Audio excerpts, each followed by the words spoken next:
کا وسلم کے دربار اقدس میں ہدیہ عقیدت و محبت عرض کرنے کے بعد آج کا یہ پروگرام جو کہ چودھری فیض رسول رہنجہ اور چودھری صفدر رہنجہ صاحب، چودھری محمد انور اور چودھری فیصل اقبال رہنجہ کی والدہ محترمہ مرحومہ کے ایصال ثواب کے حوالہ سے نگات پذیر ہے۔ میری دعا ہے رب العزت جل جلالہ مائی صاحبہ کی کامل بخشش اور مغفرت فرمائے، رب العزت لواحقین کو صبر جمیل عطا فرمائے۔ والدہ اور والد یہ اللہ کی ایسی عظیم نعمت ہے کہ اس نعمت کا بدل کائنات میں کوئی نہیں۔ والدین جیسا مخلص اور عظیم رشتہ والدین کے بعد دوسرا کوئی نہیں۔ والدین کا دنیا سے چلے جانا، یوں کہہ لو کہ جو اخلاص کے ساتھ دعائیں اور دعاؤں کا سلسلہ تھا اس کا رک جانا ہے۔ والدین کے دل سے ہر وقت اپنی اولاد کے لیے بھلائی بہتری کی دعائیں نکلتی ہیں، اور ان دعاؤں کا رک جانا یہ زندگی میں جن کے والدین نہیں ہیں وہ محسوس کر سکتے ہیں۔ جن کے والدین زندہ ہیں یہ بات بڑی مشہور ہے اور یہ حقیقت ہے کہ جس کے پاس نعمت ہوتی ہے نا اس کو اتنی قدر نہیں ہوتی۔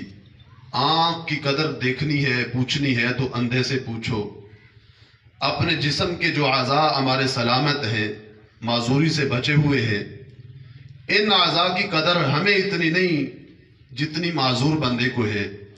تو اس واسطے میں بڑے پیار سے، بڑی محبت سے اور قرآن و سنت کو سامنے رکھتے ہوئے یہ عرض کر رہا ہوں کہ جن حضرات کے والدین حیات ہیں اپنے والدین کی قدر کر لو، اور جن کے دنیا سے چلے گئے ہیں ان کے لیے استغفار کا اہتمام، دعائے مغفرت کا اہتمام یہ اولاد پہ حق اور لازم ہے۔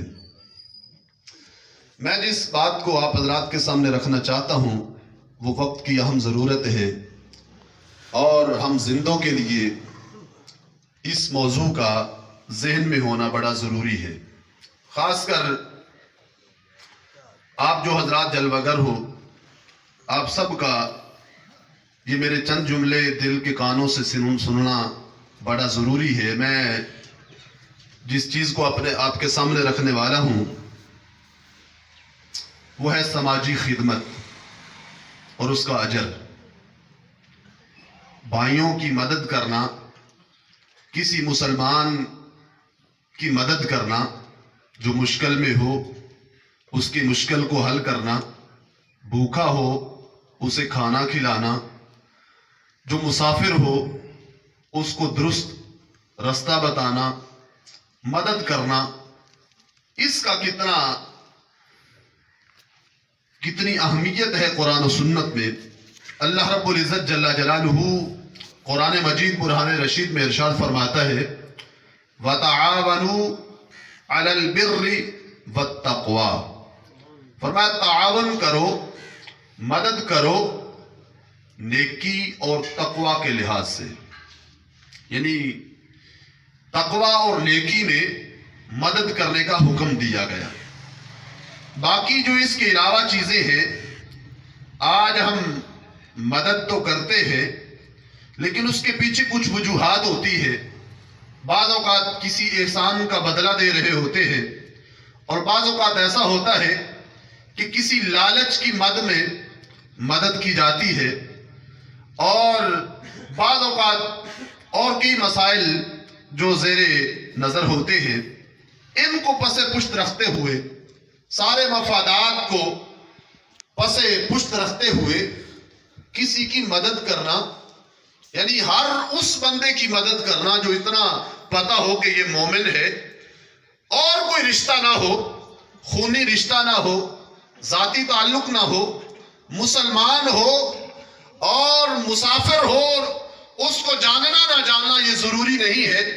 میرے اللہ رب العزت جل وعلا نے قرآن مجید کے اندر، احادیث طیبہ کے اندر ہمارے آقا صلی اللہ علیہ وسلم نے اس کا اتنا مرتبہ اور مقام بیان کیا ہے۔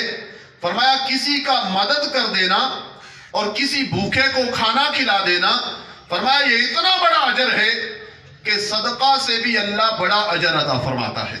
سبحان اللہ۔ میرے آقا سید المرسلین صلی اللہ علیہ وسلم نے ارشاد فرمایا، دیکھو نا ہمارے آقا نے کلمہ دیا، ایمان دیا، جنت کا رستہ دیا، اللہ کا حکم سنایا، اس کے ساتھ ساتھ ہمارے آقا صلی اللہ علیہ وسلم نے کئی ایسی مثالیں دے کر مسائل کو حل کیا کہ جن مثالوں کو آج ہمارے لیے سمجھنا آسان ہے۔ ہمارے آقا صلی اللہ علیہ وسلم فرماتے ہیں کہ مسلمان کی حیثیت جو ہے، فرمایا المسلم کالمسلم، فرمایا مسلمان کے لیے کیسا ہو؟ فرمایا یہ سماج میں رہنا، اور سماج میں رہنا ہو تو فرمایا اینٹوں کی دو حیت اور دو شکلیں ہوتی ہیں۔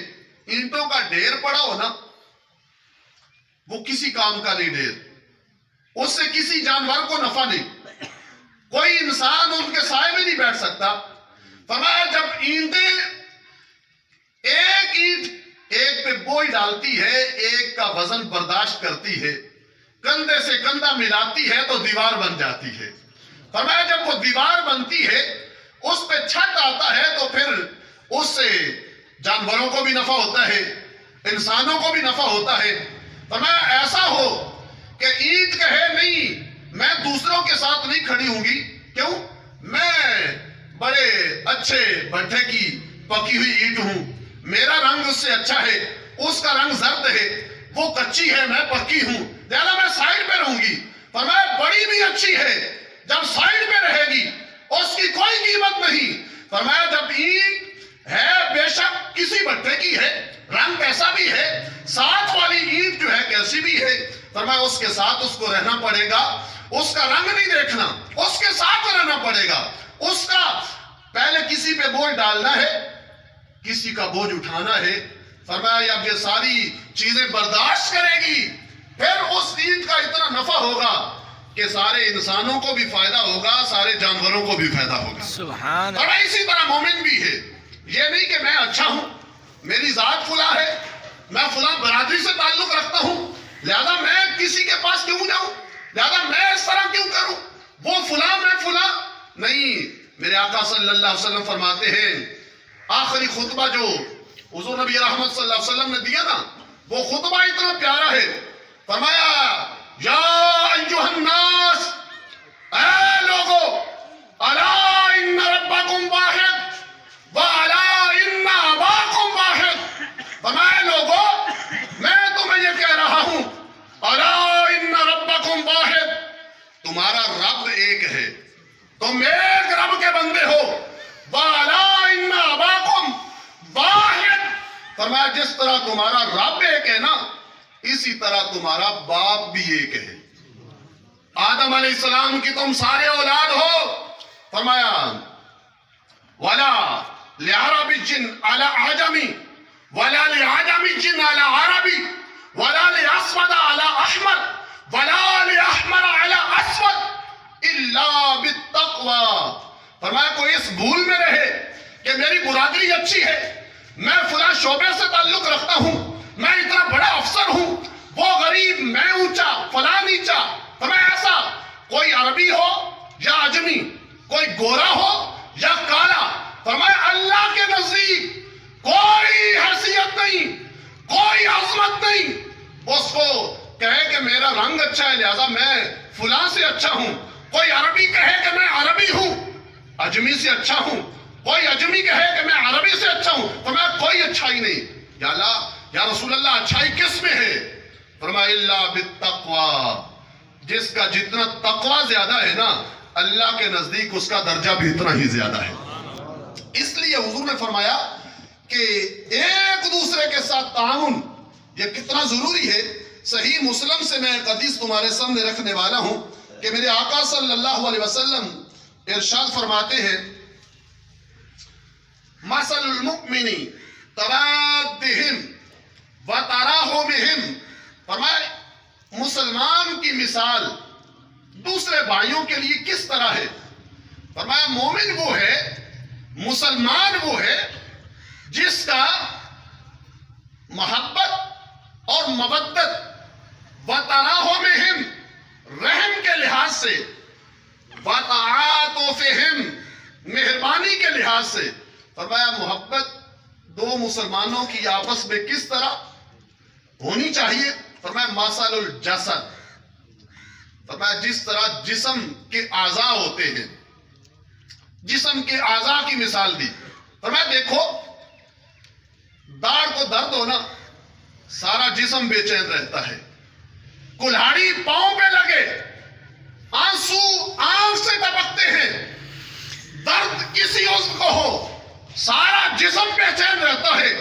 فرمایا اسی طرح مومن کی آپس میں محبت ہونی چاہیے کہ کوئی بڑی دور پتہ چلے کہ فلاں مومن کے ساتھ ظلم ہوا ہے، فلاں مومن کے ساتھ زیادتی ہوئی ہے، فلاں کے ساتھ اس طرح تشدد کیا گیا.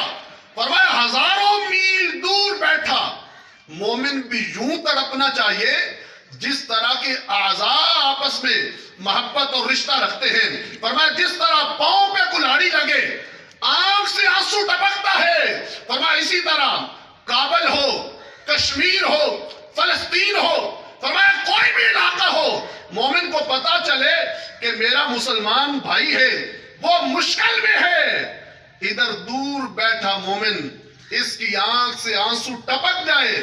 فرمایا یہی مومن کا ایک رشتہ ہے اور اسی رشتے کو اللہ پسند فرماتا ہے. آج پتہ کیا ہوتا ہے، اپنے علاقے میں کسی غریب پہ ظلم ہو گیا تو کہتے ہیں ہماری چونکہ وہ سائیڈ کا نہیں ہے، ہمارا ووٹر نہیں ہے، اور اس طرح ہے مسلمان.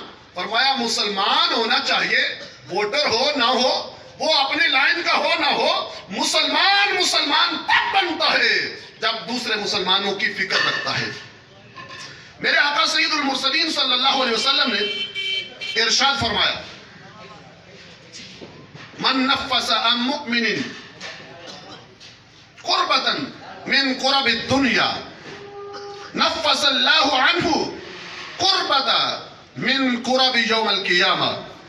یہ ہے تھوڑا دینا زیادہ لینا، ٹائم تھوڑا خرچ کرنا نفع زیادہ لینا.